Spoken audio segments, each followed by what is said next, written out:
Okay, strength program number 6. The theory of what we're doing is we come off program number 5. Program number 5 included a lot of elastic power sets as we focus on the rate of force production. But as you get into the end of your off season here and your throwing program ramps up and practice is right on the horizon, you're doing a lot more baseball specific activities. Because of that, you're already doing a lot of naturally elastic and power movement while you're throwing a ball. So what we're doing here is we're taking you back to more of the strength side of the continuum, and so you'll notice that this program takes you back to a lot of max strength lifts.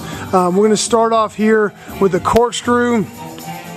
Again, these are movements you've done before, but I'll hit some reminders here. We're going to position that inside foot against the platform there so we can really work on good internal rotation on that front hip, loading on the back leg, and then really driving the hips hard against that front side, pressing through with good extension. After your corkscrew set, again, I'll cover all the fillers at the end. You go to the dumbbell rear foot elevated split squat. So we'll use this bench right here for that. This is your knee dominant pushing pattern.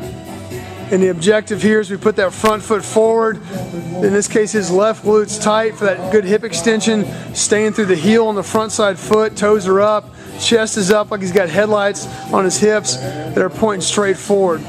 Again, we'll perform that rep count on both legs. Next, we'll move on to the row. The head supported bend of a row will come right over here. And the key here is we take a good head support position. The back's flat. There's a nice arch in his low back. Chest is forward. He maintains the position. Notice the rotation of the dumbbells to protect the proper movement at his shoulder.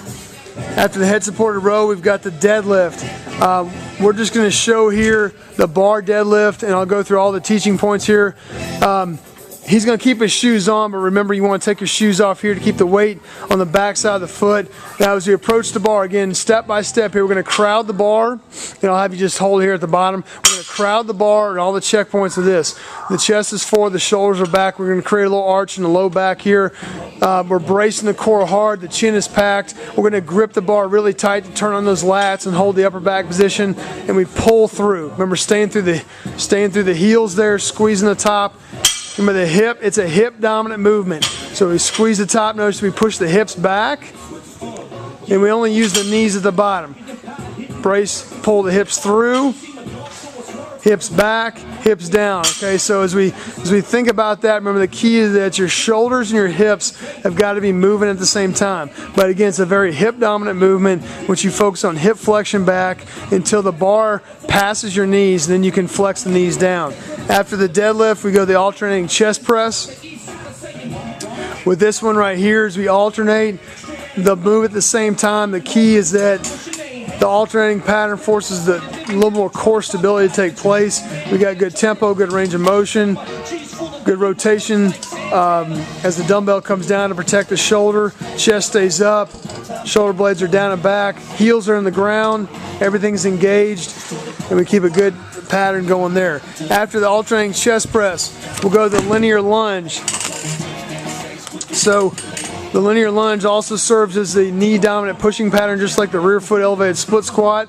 Or you want to strike the heel first here and then transition to the middle of your foot, keeping the toes up, much like the rear foot. In this case right here is right glutes tight because that hip's staying extended, core is tight, shoulders are back, and we're pushing back to home, keeping the upper body quiet. Next we'll move on to the upper body pull pattern. This is a vertical pattern, unlike the row, which is a horizontal pattern. We'll go the underhand grip, the chin up. Underhand grip to protect the shoulder a little bit more. We want to take about a shoulder width position here. We're going to set the shoulder blades down and back and keep the lower body quiet, squeezing the top. We're really working to pull through the elbows. It's called a chin up. In reality, we want to get the chest up to the bar, squeeze the top, let the elbows extend while keeping the shoulder blades set in a good position. Of course, you can load that there by hanging weight, by putting on a vest, or however you can find a way to make that a little more difficult for those that handle it comfortably. Last lift here is a bar hip lift. For that one right here, we'll take the bar, position ourselves against the bench here. That bench should hit just below the shoulder blades. Remember, this is considered to be the hip dominant pattern here.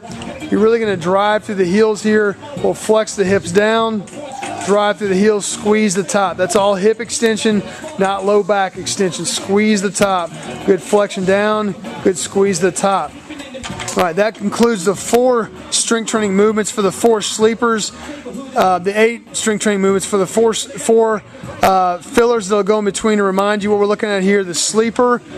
This is only necessary on your throwing side. You'll have plenty of internal rotation on your non-throwing side, but remember, the more you throw, the more you'll lose internal rotation, just like you lose hip internal rotation. So we got to really work on maintaining that. You'd perform 10 of these. The key here is that you're really setting the scaps. They should be stacked on the back side there and stable. Don't compensate. Don't hike the shoulder up to fake internal rotation. Really, the range of motion he's getting right here is realistic. It isn't realistic to be able to get the hand down the ground. If that's happening, someone's cheating. You don't have to assist external at all. You're only gently assisting internal rotation. The next filler is a stability ball, stir the pot. For our purposes right now, we've actually got to use a med ball here, but you've done this before. We use a stability ball for about 10 seconds. You're working that stability ball in a circular pattern, holding a good plank position, working that pattern both directions. The third filler is a bar tall kneeling landmine rotation. We'll come over here with this bar loaded.